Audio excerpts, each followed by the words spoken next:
Retro gamers can be divided into two camps. It's a binary, it's black and white, isn't everything? There's either those who insist on using real hardware, real cartridges unless it's really expensive, and then they'll use a flash card, and then there's the folks who get emulators and just play everything off of those. That's way cheaper. It's way more convenient. What isn't there to love? I'm your cool Uncle Marissa, and I'm in a secret third camp. I'm usually in the first camp with the real hardware, modding it, just having fun with it, just racking up the bill higher and higher and higher. But sometimes I see an emulator that's really cute and I want it.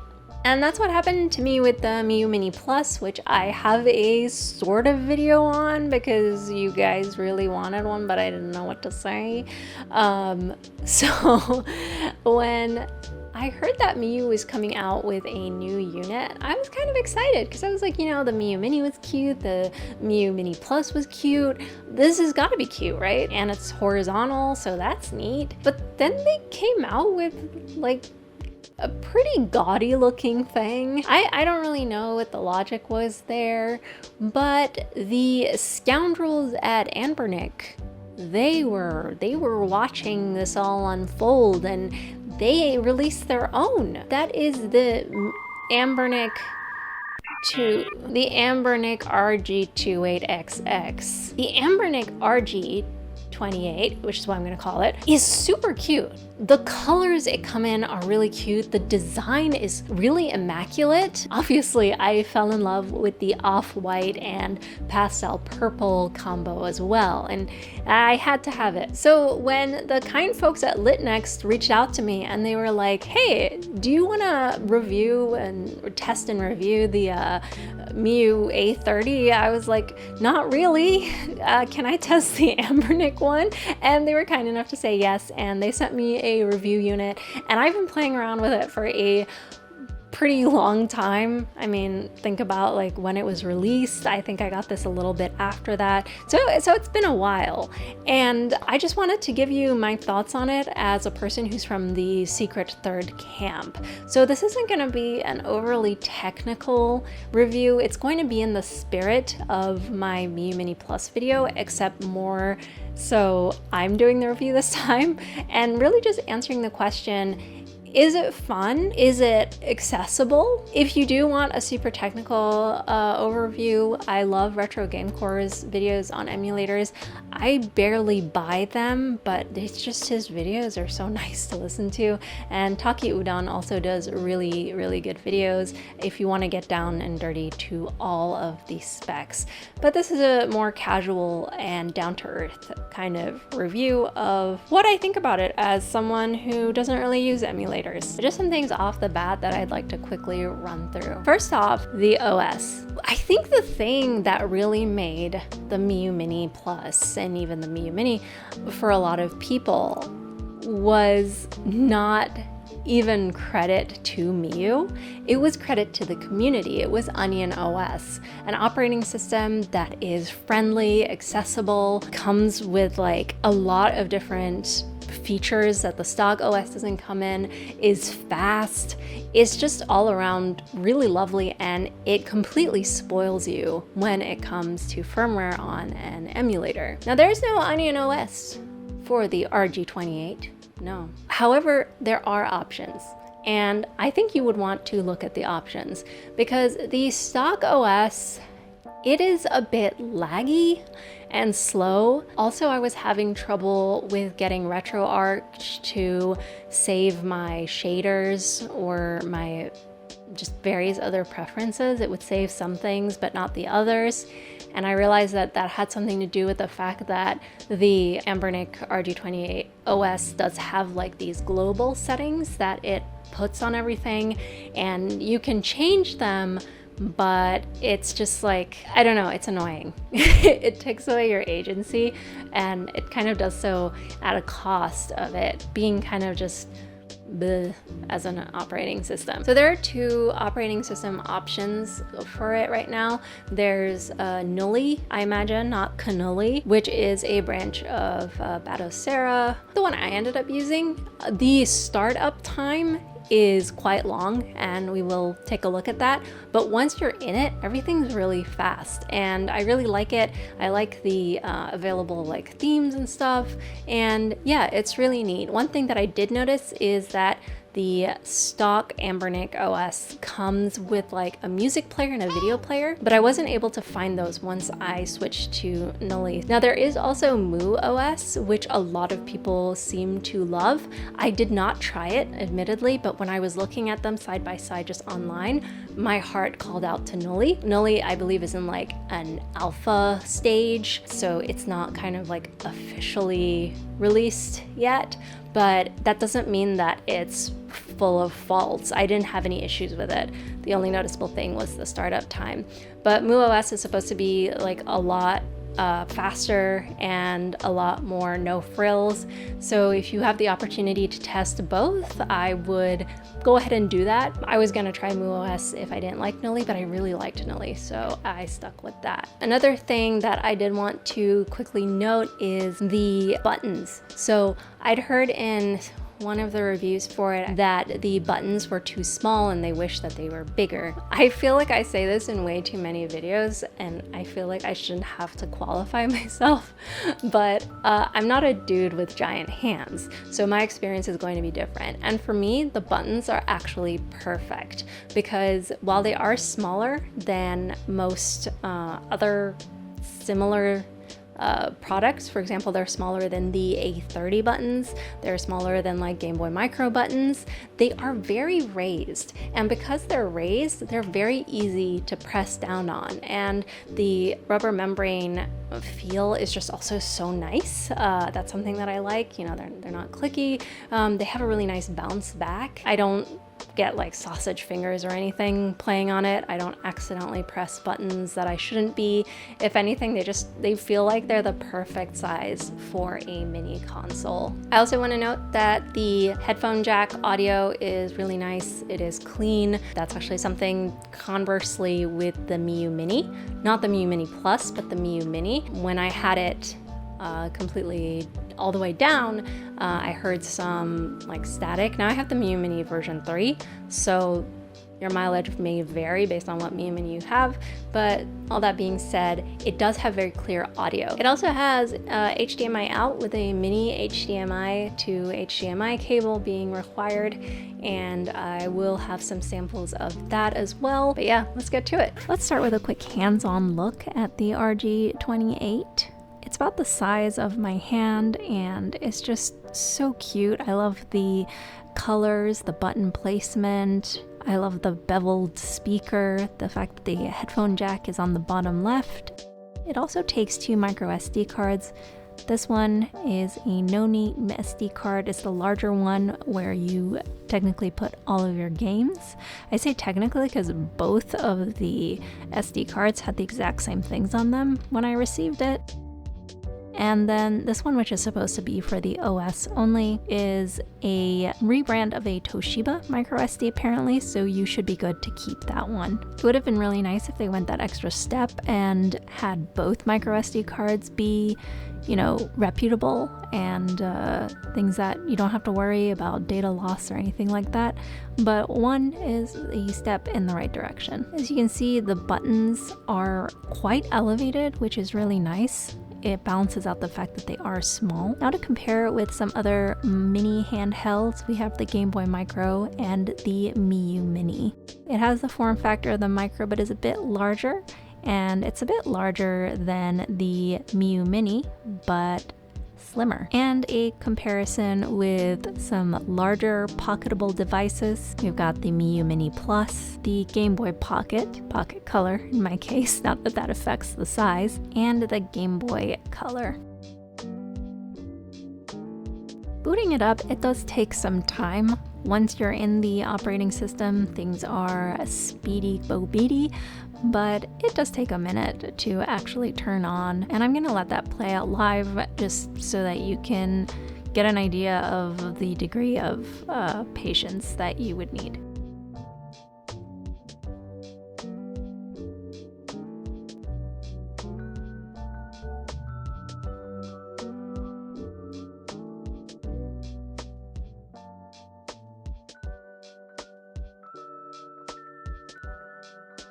Just to demo some games in order of system, starting out with arcade games, it's really nice that when you play it vertically, it just fits so perfectly.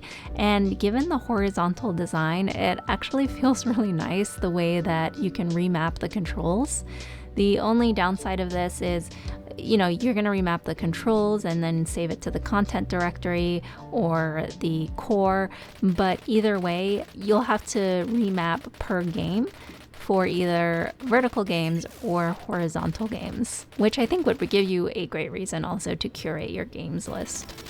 Not to be a sore loser, but this is just especially difficult though to play through a monitor because the monitor is already so small, and then holding this vertically, it's less space on the camera is being used to capture the whole thing, and so I can't see what I'm doing. Moving on to PC Engine, honestly, all of these early systems work pretty flawlessly. And by pretty flawlessly, I mean just plain flawlessly, and they should be expected to do so as well.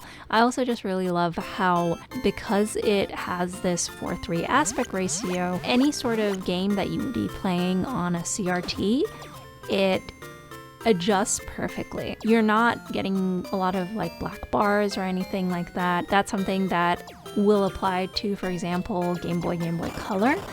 However, with Game Boy and Game Boy Color, you are going to be playing on a smaller screen no matter what, so it doesn't feel like that huge of a loss. Both NES and SNES run beautifully and just also look so good on this screen. Another thing is that the saturation on this device is on the more desaturated side, which I understand could be a turnoff for a lot of people, but I personally really love it. I tend to turn down the saturation on any of my handhelds or television for older devices where I am able to. So to me, this was really a boon. So that lower saturation paired with the appropriate shaders, it just has a really beautiful look to it.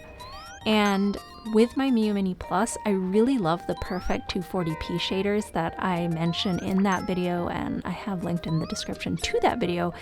And those are so important for the Miyoo Mini Plus because, in my opinion, the larger screen demands that meticulous attention to how the screen looks, to emulating the sort of CRT look. With this, I have noticed that I tend to use the lighter filters from the pre-existing shaders that come with RetroArch. And I think that has to do a lot with the fact that because it is a small screen, it's harder to pick that apart.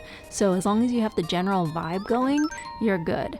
And I would just, go through those shaders, see what works for you, and then you can save that to either the core or the content directory or the specific game. I've sometimes noticed that some shaders look better on certain games than others do, even if it's for the same system. It's super just up to preference.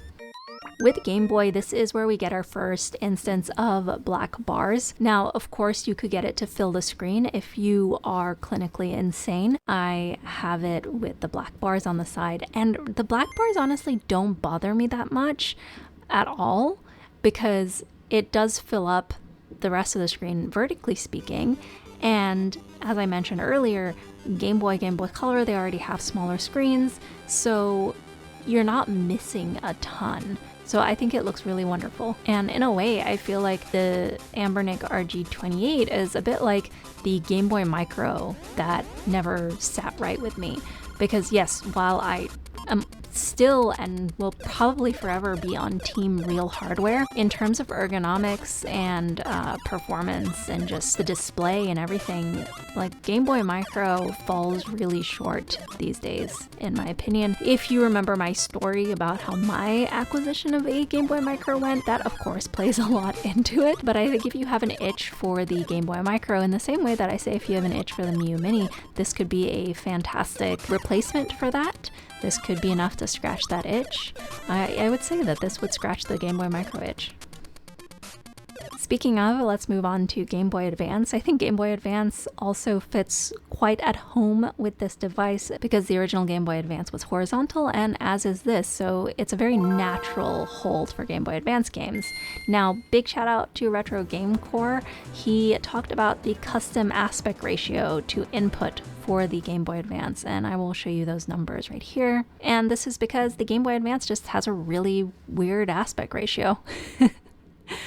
But this way you do get the black bars on the top and bottom, but again, just like the earlier Game Boy consoles, it is not troublesome to me, and you could, again, fill the screen if you preferred. It's slightly less insane than filling the screen with a Game Boy or Game Boy Color. I'll take black bars and more accurate scaling. Moving on to the most exciting of the Nintendo consoles, we have the Nintendo 64. This is going to be interesting also because there's no joystick. There's just the D-pad. So definitely with Nintendo 64 games, considering there's so many buttons in use, you would want to remap custom controls using RetroArch.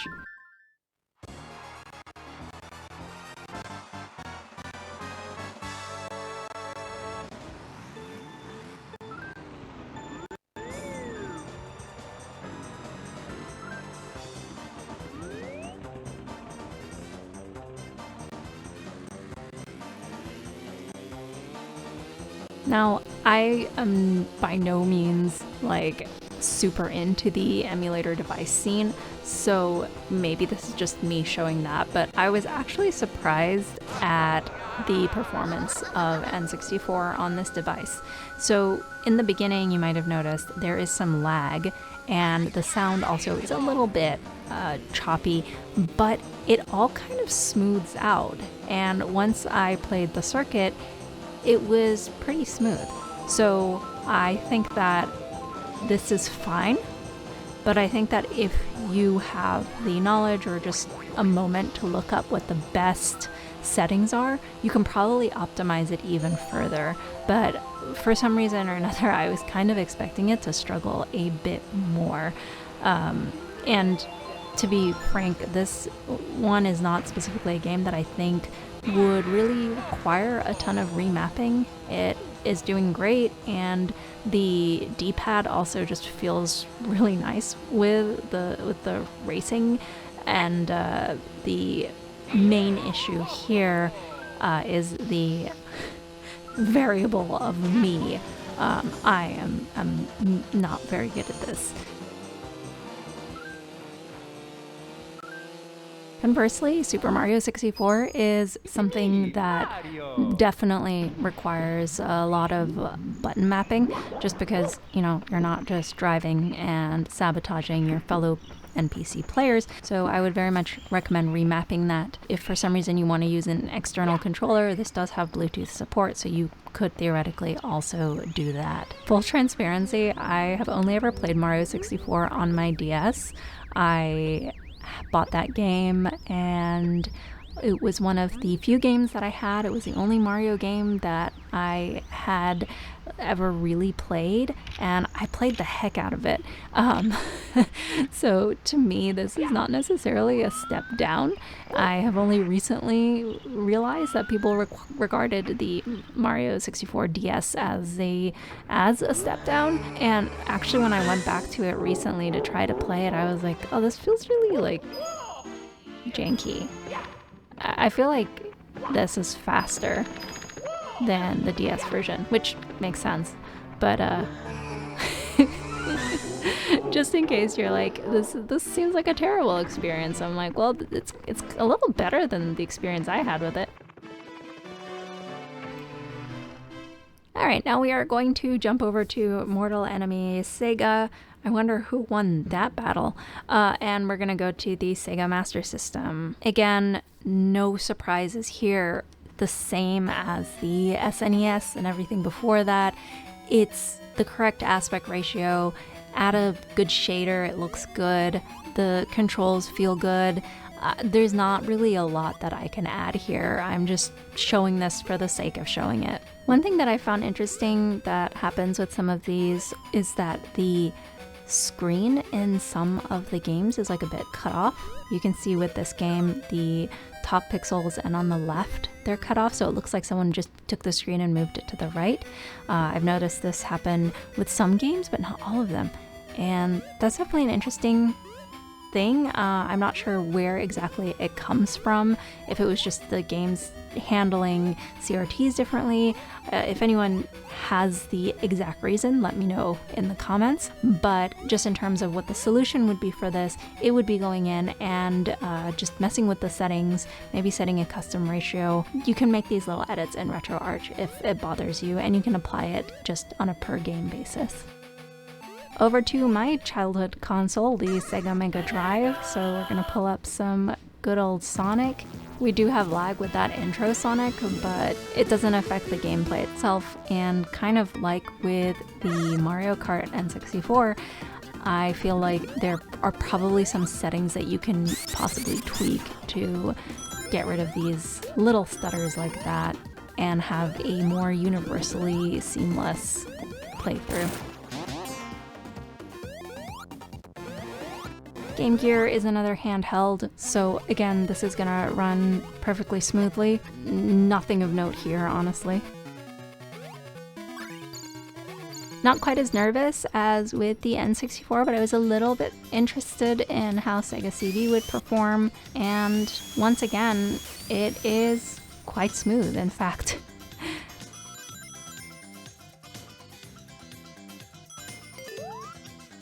And if you're here for some drama, here it is with the Sega Saturn. Even I know that the Sega Saturn is a bit notorious for being challenging to emulate. Absolutely not to my surprise. It was kind of ridiculous on the Anbernic RG28. It is very laggy, very choppy. I think it's cool that it boots and everything, but you know, I don't know if I would want to play Saturn on such a small screen anyway, so I'm not terribly troubled by it, but it was definitely a nice glimpse at how things potentially could have been. I mean, I have to say, it's like pretty impressive that it's actually running. I wouldn't say this is playable, but it do be running. Like, it's moving forward. It's not glitching, it's not freezing, it's not getting hot, which you wouldn't know, but trust me. But it's just not particularly enjoyable. That's all.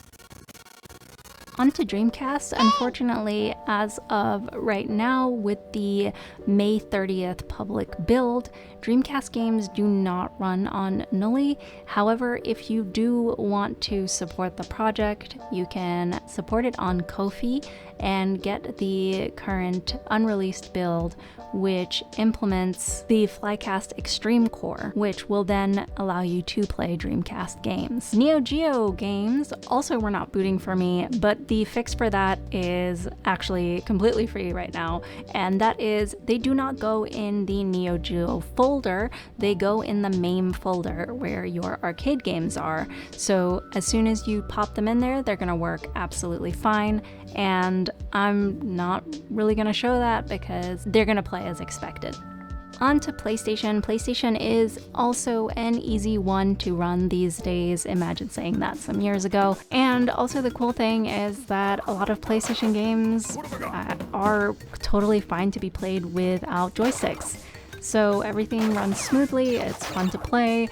I don't know if I would play a full game like for the first time on this. To be honest, I wouldn't be sure that I would even do that on the Miyoo Mini Plus, which has a bigger screen. But the fact that they run, I think playing more arcade style games, platformers, or games that you're familiar with and you just want to spend a bit of time on, it is totally cool for that.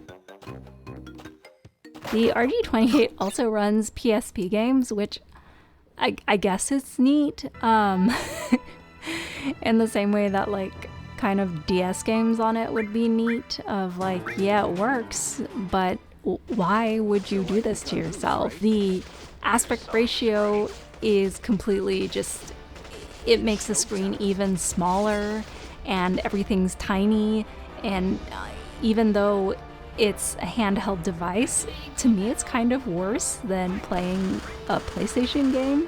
on this device. So I would recommend just getting a PSP. PSPs are pretty cheap. I love them very much. But PSP games run with the emulator and not RetroArch, so that has a different interface for customization. But you know, I'm just trying out with Crisis Core, and it looks good if for some reason you want to put yourself through this. But it's cool that they run, you know? It's like a neat little tech demo thing. Okay, and now I also just want to show you what it looks like with the HDMI Out. Currently I've got it on HDMI Out plugged into one of those converters, and it's into composite. You do have to plug it in before turning it on. If you turn it on and then plug it in, everything's all weird, but it adjusts perfectly. You don't have to do anything in terms of readjusting the screen orientation or anything like that. I would go with if you are using a 4x3 screen, I would go in and get rid of the overlay and the core options, get rid of any shaders, things like that. That is something that you would have to do each time. Also, just adjust the aspect ratio too. Funnily enough, if you set the aspect ratio to 4x3, it doesn't actually fill the screen, which is 4x3. So I'm not really sure what's going on there. Another thing that you do need to do also is to change the audio output in your settings, because it will be coming out of the device and not your speakers initially, which could be neat if you wanted to use headphones, because then you can just plug them in, and you can use it as a controller while playing as well. It's all really nifty. I don't think it's anything new, but it's new to me. I also did try it on my computer monitor, which is, you know, normal 2024 computer monitor, and it looked pretty great. And the things like the overlay and the shaders work really well on an LCD or OLED monitor as opposed to a CRT. So in that event, you probably don't really have to change any settings, which makes it an even smoother transition. And it's just so cool to have all of these games like at the palm of your hand and just able to play them on a big screen. Like, you could just like take this and an HDMI cord to your friend's house. Not me like role playing as having friends that are into retro games. That's just something else I'd love to know in the comments if you could tell me. I have no idea why 4x3 is so weird. Why do I have to set it to like 16:9 or 16:10 for it to fill up my screen? I have like integer scaling and everything set correctly, so I don't really know what that is. I don't know why they weren't accounting for me putting it on my CRT, but actually mathematically, I don't know. It doesn't make sense to me. I've been making comparisons with the Miyoo Mini and Miyoo Mini Plus throughout this video, so I want to do a bit of hands-on comparison, first with the boot times. I'm curious if you will view the Anbernic 28 Knulli boot time as any slower or faster after seeing this comparison than you did when you saw it standalone. I don't think either boot time makes one a better device overall on the other, especially since both are custom firmware anyway. But I thought it would be neat for science. Now onto something that is more useful to compare is the screens. So we can see that the Miyoo Mini Plus is way more saturated than the Anbernic RG28. So if you want saturation, the Miyoo Mini Plus is definitely the way to go. Obviously, it also has a bigger screen. However, you can make the Miyoo Mini Plus screen less saturated if you want, but you cannot make the Anbernic RG28 more saturated. If I had to pick one, I would probably pick the Miyoo Mini Plus, but I don't think that they're a fair comparison. For a more fair comparison, here it is with the Miyoo Mini version 3. So this is still more saturated. However, if you look closely, I turned off the filters, shaders, everything is off, but there is banding on the Miyoo Mini screen. It's the most noticeable if you want to pause it on the red of the building, but there's just horizontal lines across the screen. And that actually makes me realize why a lot of shaders look really weird on this device too, because they're having to interact with and compete with the lines that are on the screen. If you take a look at the Anbernic device, there's there's no lines. That's not a part of the game. It's just a quirk with the Miyoo Mini version 3. So I think in this instance, we have a clear winner, and it's a fair competition too with two mini devices. I hope it was helpful to see all of that and to hear my thoughts on it. If you are interested, you can check out other videos to get more like spec heavy details on it. But if you're already sold, you can use the link in the description to grab one from LITNXT and also support the channel. The unit is about $60 to $70. It's $70 on LITNXT. I've seen it between $60 and $70 on AliExpress as well. Kind of on the higher end compared to like the Miyoo A30, which was like just $40 on AliExpress recently. But I think even though I haven't tried the Miyoo A30, I feel like it is a better device.